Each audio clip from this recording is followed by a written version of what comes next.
Ipinagdiwang ng 1/4 Mag Community ang kapistahan ng St. Joseph the Worker Chapel sa pamamagitan ng paglulunsad ng isang barrio fiesta noong araw ng mga manggagawa, Mayo 1. Pinasimula ng okasyon ng palarong Pinoy tulad ng game relay, tug of war at agawang buko kalahok ang mga kinatawan mula sa iba't ibang Philippine Army Major Units sa Fort Magsaysay, Palayan City, Nueva Ecija. Nangibabaw ang Army Artillery Regiment sa relay, Special Forces Regiment Airborne sa tug of war at Finance Service Field Office, Field Property Accountability Office at Finance and Administration Office naman sa agawang buko. Inihayag ni Brigadier General Dennis Pasis, Assistant Division Commander ng 7th Infantry Kaugnay Division, Philippine Army, ang kanyang aktibong pakikiisa sa selebrasyon kasama ang buong 1/4 Mag Community na unang beses nagsama-sama para sa naturang aktibidad. One team, one cup, at ang Fort Mag ay sumisimbolo ng bawat mga pamus at army units ng Fort Magsaysay na kaisa at sama-sama tungo sa iisang layunin na pagsilbihan ng mamamayan at bayan ng buong puso. Pagsapit ng dilim, nagsimula ang kasiyahan na pinatingkad ng mga itinayong booth sa Galido Grandstand, malinamnam ng mga pagkaing Pinoy pati na ang mga inihandang pagtatanghal ng iba't ibang pamo at units sa Fort Magsaysay.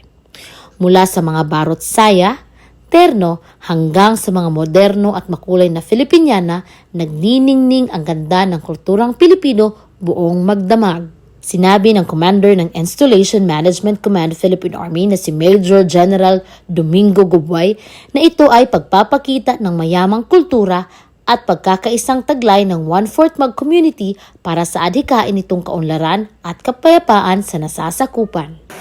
We are showcasing the spirit as members of 1/4 Mag Saysay community. Thus, as we delve into our Barrio Fiesta team building activity, let us embrace the essence of togetherness and unity, ready to embark on a journey of camaraderie and collaboration. Nagsilbing panauhing pandangal sa programa si Major General Ludovic Ginid, ang Vice Commander ng Philippine Army, na personal na nakasaksi sa ipinamalas na Arnis Exhibition ng Kaugnay Troopers bilang isa sa mga pinakatampok na bahagi ng aktibidad. Lieutenant Galido Grandstand. It actually commemorates the significance of the sacrifices of the officers and men during the times there were really turbulence and conflict in our country.